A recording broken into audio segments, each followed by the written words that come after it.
Ayan mga idol, merong ipapakita dito sa inyong 500 peso na barya. Ayan mga idol. Ito po mga idol ay ayan o, ay silver po ito mga idol. Silver siya, 99.9. Ayan o.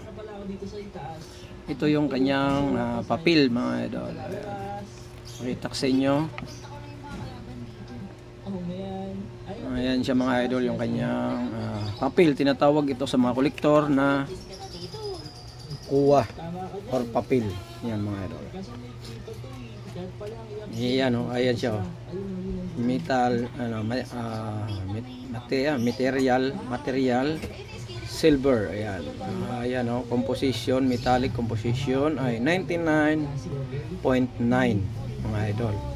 At ang kanyang weight or timbang ay 31.1 grams. Ayan siya, Battle of Mactan mga idol.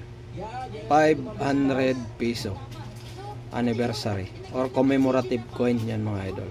Ginawa ito noong 2021. Ayan. Yan siya mga idol, yung kanyang coin. At ito yung kanyang lagayan, box. Ang halaga po nito mga idol ay nasa 5,000 pataas bawat isang piraso po mga idol ha. Ayan.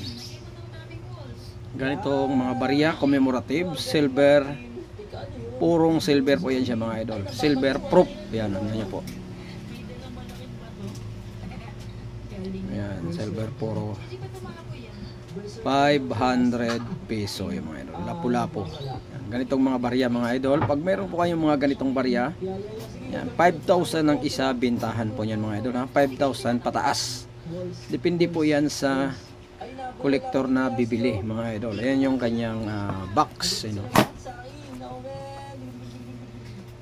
Ito yung kanyang box. Ayan, ang Bangko Sentral ng Pilipinas. Ayan. At meron pa siyang isang box. Yung ito.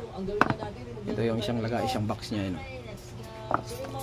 Puro silver yan mga idol. Pag meron kayo, huwag niyo po kalimutan i-PM sa akin dahil ako po ay bumibili po. At yung gusto naman po magbenta ng mga coins, nandyan po yung link ng aking FB sa comment section po mga idol. Yan. Pwede nyo po akong i-PM dyan o i-click yung link ng aking FB para ma-replyan ko po kayo kaagad. Yan, nandyan po sa comment section yung aking link.